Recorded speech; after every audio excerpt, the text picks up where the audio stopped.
La team, salut, j'espère que tu vas bien, c'est Jérém. Alors, aujourd'hui dans cette vidéo, on va aborder le sujet des ETF à levier éligibles en PEA et notamment deux ETF que je possède personnellement et que je vois de plus en plus en portefeuille par rapport à la communauté que j'ai, qui sont le ticker LQQ et le CL2. On va voir ensemble un petit peu ce que ça donne. Est-ce que c'est une bonne idée que d'avoir ces ETF?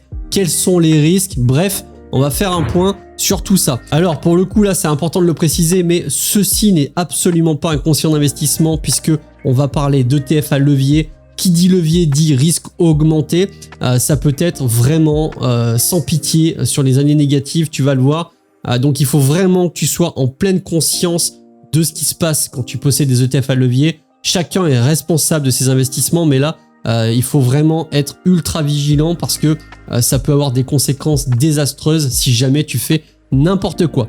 Chose dite, je te propose de parler de ces ETF là. Donc je vais pas forcément faire le point sur tous les ETF à levier qu'il existe et qu'il est possible d'acheter, mais je vais me concentrer sur deux ETF qui sont le ticker LQQ et le ticker CL2, deux ETF que je possède en portefeuille. Je vais t'expliquer pourquoi je les possède et quelles sont les différences entre ces deux ETF. De ton côté, si tu as envie de te lancer en bourse, que tu n'as pas encore fait le premier pas, je te conseille absolument pas d'attaquer par de l'ETF à levier. Par contre, tu peux ouvrir un PEA. Tu as un lien dans la description qui te permet d'ouvrir un PEA chez Fortuneo. Je le précise, mais Fortuneo plus le PEA et surtout le tarif starter pour quelqu'un qui veut faire un investissement tous les mois. C'est le meilleur combo possible que tu peux trouver puisque les frais sont tout simplement réduits à zéro si tu passes un ordre inférieur à 500 €. C'est vraiment parfait pour les débutants. Alors, les deux ETF, on va commencer par le premier. J'avais déjà fait une vidéo d'ailleurs sur cet ETF-là que je te mets juste ici si tu as envie d'aller la voir. On va survoler l'ETF parce que je vais pas réexpliquer exactement ce que j'ai dit. Mais le LQQ, c'est le ticker qui désigne l'ETF de chez Amundi. Donc le Amundi Nasdaq 100 Daily 2 fois Leverage. Donc ça veut dire que c'est un ETF qui fonctionne sur un levier x2 sur le sous-jacent en indice Nasdaq 100, le tout en journalier. Donc admettons que ça fasse plus 2 aujourd'hui, l'ETF fait globalement plus 4 et si ça fait moins 2, ça va faire moins 4. Maintenant, il y a l'asymétrie des performances positives négatives, j'arrête pas d'en parler mais c'est ultra important de le comprendre, qu'on appelle un petit peu plus communément le bêta slippage, qui peut faire extrêmement mal, surtout quand on est sur un marché qui latéralise, voire pire, qui baisse. Mais cet ETF, qu'est-ce qu'il dit? Il dit que la valeur d'une part, donc une unité de l'ETF, on est à 1145 €, c'est extrêmement cher, c'est pour ça qu'aujourd'hui, je vais te parler également du CL2 qui est beaucoup moins cher et donc beaucoup plus accessible pour quelqu'un qui veut faire un peu de levier. 35, quasiment 36% depuis le 1er janvier, grosse performance, des frais de gestion à 0,6, 762 millions d'euros d'encours sous gestion, fonctionnement par capitalisation, forcément on est sur l'indice du Nasdaq 100, donc on a une répartition sur les grosses valeurs tech qu'on connaît tous, Apple, Nvidia, Microsoft, Broadcom, etc. Je te refais pas toute la liste. Là où il va y avoir une grosse différence aussi avec le CL2, c'est sur le nombre de composants de l'indice. Là, bien sûr, on est sur du Nasdaq 100, donc on a 101 sociétés qui composent cet ETF-là. Et cet ETF, par définition, étant encore une fois sur le sous-jacent du Nasdaq 100, est composé à plus de 50% de tech. Donc, quand la tech va bien, comme ce qui se passe depuis 15 ans, forcément, ça donne de très grosses performances, même des performances, disons-le, qui sont tout bonnement stratosphériques, puisque on est sur un rendement moyen annualisé de plus de 30% depuis 10 ans. Amundi nous dit 31,5% de rendement moyen annualisé. Je ne sais pas si tu te rends compte un petit peu la dinguerie que c'est. Et c'est vrai que quand on voit ça, on peut tout de suite se dire attends, mais moi je vais investir dessus. Suffit de lancer une calculatrice d'intérêt composé. Je t'ai fait le calcul en amont. 10 000 € investis, sur 10 ans avec 31% de rendement, on nous donne 150 000 € à la louche. On a fait x15 sur son capital. C'est vrai que quand on voit ça, on a tout de suite l'envie de all-in dessus parce que je sais pas, tu as 20-30 000 € de côté et tu te dis allez, c'est parti, je all-in dessus. Et dans 10 ans, je me retrouve avec 500 000 €. Mais attention les gars, parce que là on parle de performance passée, il n'y a rien qui nous dit que dans les prochaines années, ça va être le cas. Il n'y a rien qui nous dit que dans les prochaines années, on va pas prendre une récession de plusieurs années et où avec du levier, ça va faire extrêmement mal. Il n'y a absolument rien qui nous dit que les performances des 10 prochaines années seront les mêmes que les performances des 10 dernières.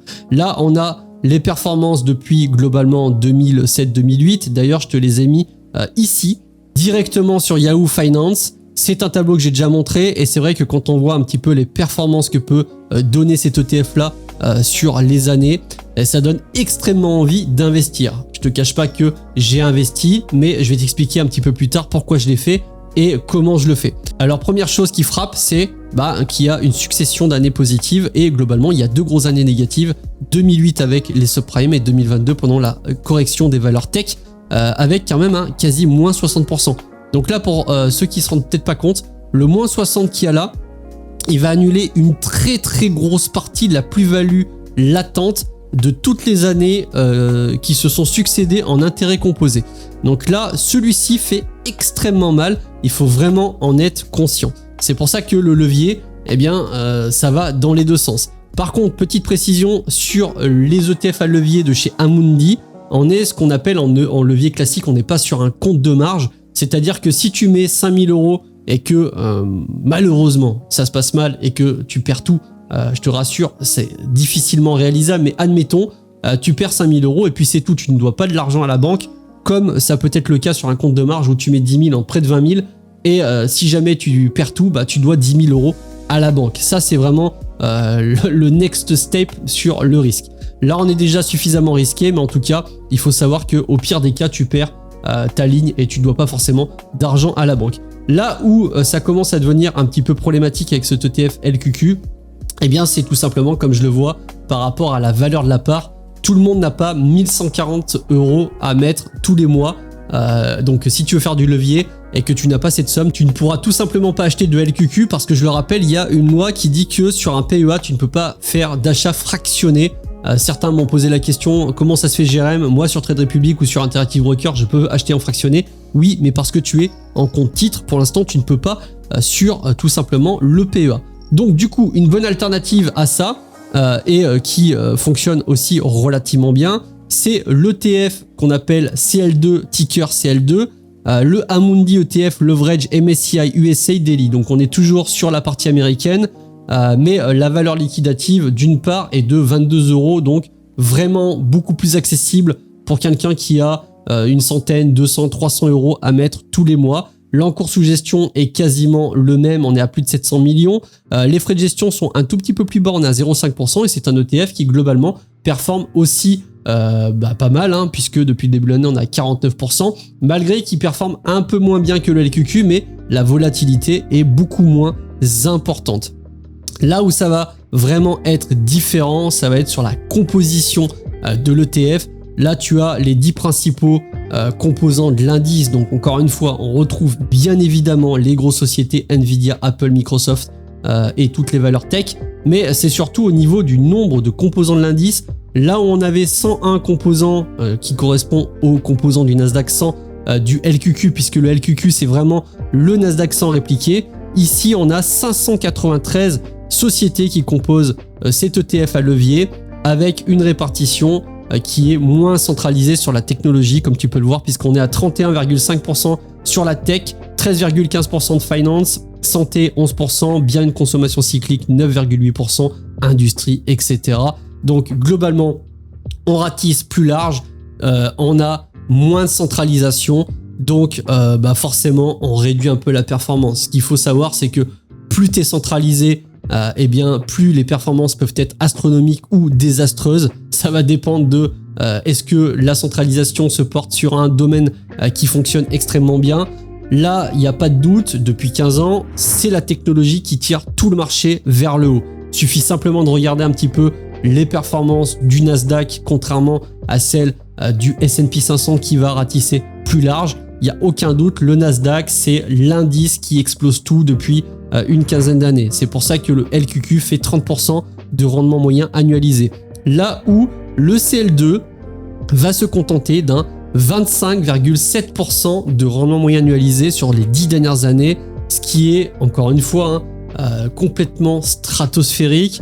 Si tu es débutant, tu te rends peut-être pas compte de ce que c'est, mais déjà, quand tu fais un 8% de rendement moyen annualisé sur de la bourse en portefeuille, c'est considéré comme quelque chose qui est déjà pas trop mal. Donc là, on parle de 25%, on est encore une fois sur des très grosses performances et au même titre que LQQ, ça peut donner l'impression qu'il faut all-in dessus. chose qu'il ne faut absolument pas faire si tu n'as pas sécurisé ton patrimoine à côté. Moi de mon côté, j'ai du LQQ et j'ai du UCL2 en portefeuille. Je le fais pourquoi? Parce que je suis énormément exposé à l'investissement immobilier. J'ai plus de 80% de mon patrimoine qui est centralisé sur l'investissement immobilier. Donc sécurisé dans des immeubles de rapport, dans ma résidence principale. Même si l'immobilier s'est soumis à certaines variations, c'est relativement sûr. J'ai très bien acheté, donc c'est pour ça que je me permets de prendre du levier. Toi, si tu attaques la bourse, que tu n'as que 10 000 euros de patrimoine en tout et pour tout et que tu mets 5 000 euros sur du levier, franchement, croise les doigts ou alors t'acceptes le fait de pouvoir perdre une grosse partie de ce capital parce que je tiens à le rappeler encore une fois, mais il n'y a absolument rien qui nous dit que dans les prochaines années, on va avoir des performances qui seront exactement les mêmes que les performances passées. Ma conviction personnelle, c'est que je crois en la technologie, la robotique. Pour moi, je pense que l'intelligence artificielle, c'est l'avenir. Je me dis que un petit peu comme Internet au début des années 2000, on n'en est qu'au début et il va falloir 15-20 ans pour vraiment voir ce que peut donner l'intelligence artificielle. Je ne parle pas du fait que oui, l'intelligence artificielle, c'est possible que ça détruise l'humanité, etc. Moi, ce que je vois, c'est que bien utilisé, forcément, ça va augmenter les marges des entreprises, ça va augmenter le bénéfice par action des entreprises et du coup, ça m'étonnerait pas qu'on passe dans une nouvelle ère de valorisation des entreprises avec des valorisations qu'on n'a jamais vues. En ce moment, par exemple, sur Nvidia, on est à 3500 milliards de dollars. Là, comme tu peux le voir, on a par exemple Apple, Nvidia qui sont à 3500 milliards de dollars de valorisation. Tu as le classement à l'écran directement sur TradingView. Ça, c'est pas impossible. Je veux dire qu'à un moment donné, on se retrouve avec des sociétés qui pèsent 5000, 6000, 7000 milliards de dollars. Tu sais, il y a quelques temps, il y a quand même pas mal d'années, mais on avait la première société, c'était Apple, qui dépassait les 1000 milliards de dollars et des gens se disaient « Waouh, c'est un truc de fou !» Comment une société peut valoir autant. Eh bien aujourd'hui, tu vois, Apple est à 3500 milliards de dollars et ça ne m'étonnerait même pas qu'on voit une société comme actuellement Nvidia qui dépasse pour la première fois de l'histoire les 4000 milliards de dollars parce que pour moi Nvidia là c'est un petit peu l'ovni. Je sais pas si tu as vu mais le planning de commande de 2025 est complètement saturé, c'est-à-dire qu'il y a déjà plus de 12 mois de délai d'attente sur les nouvelles puces Blackwell. Il y en a pour plus de 200 milliards de dollars de commandes qui ont été faites par l'ensemble des entreprises, avec des très grosses entreprises bien sûr comme Microsoft, Alphabet, Meta, etc. qui ont besoin de beaucoup de puissance de calcul pour l'intelligence artificielle. Et ça ne m'étonnerait pas, comme je te l'ai dit, qu'on passe dans un nouveau mode de valorisation peut-être qui diffère de ce qu'on peut retrouver aujourd'hui. Mais cela dit, ça ne reste que, encore une fois, mon impression personnelle.